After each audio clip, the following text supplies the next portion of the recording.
Thank you everyone for taking the time to tune in today. Today's episode of the Topping Show is proudly sponsored by Topping Technologies. Topping Technologies is an IT value-added reseller and services company with a special proficiency IT security.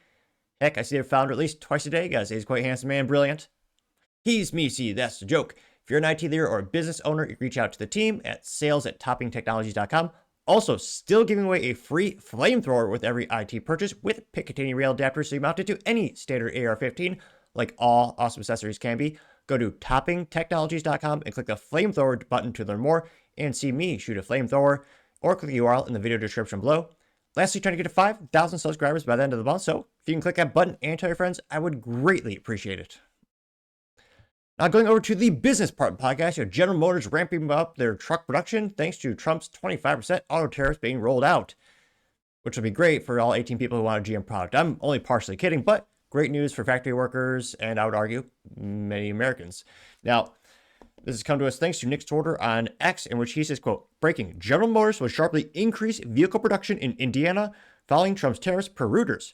He says blue-collar workers are winning. GM is also planning on adding more overtime days to the schedule and bringing in hundreds of new workers who quickly ramp up production, the plant director told employees, which is great, although, they are unionized employees that make unreliable vehicles. Oh, the vehicles happen to be unreliable. But nevertheless, it is great for the communities. Again, the employees make more money. They spend more money locally. I understand that ripple effect, even though I might not be a fan of a lot of their products. And I did have family members who are workers of the union, as well as management. Kind of a default when you have family living in Michigan all those years. And this didn't go as viral as I thought. It got about 420,000 views and 21,000 likes. Now, it is kind of funny. You have Donald Trump and Mary Barra, who's the CEO of General Motors, I think her tenure is like 20 years in terms of working at the company, and they're standing in front of what I think to be one of the worst vehicles. I believe that's a Chevy Bolt or some abomination that it's a very small, compact, either hybrid or EV, which, yeah, GM makes, I was about to say a lot of great things, a couple good things, and personally, I'm not a fan of those, but I partially digress. Still pretty good news. And yeah, when you have a 25% tariff, and again, GM makes a lot of products in Mexico as well as Canada, and I'm, partially, butchering the pronunciations just as a slight to those countries. I guess a little cheeky today, one might say, but they also make a fair amount of products here. So it'll be interesting to see also the subcontractors, all these components where they're manufactured. We'll see if that shifts next. Now, going to the comments, one of the first ones comes from us thanks to Based Electrician, who says, quote, this is exactly what we voted for, unquote, getting 170 likes. Nick Sorter said, promises made, promises kept, again getting 141 likes.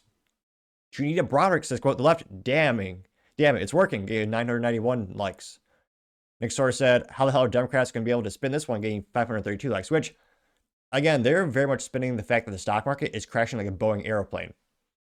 Pretty much every industry. Now, a couple weeks ago, fascinatingly enough, tobacco is actually doing pretty good as a stock. Again, not financial advice, but I did notice that Altria, as well as Philip Morris or PMI, Philip Morris International, their stocks are actually going up a little bit. But yeah, those days are long gone.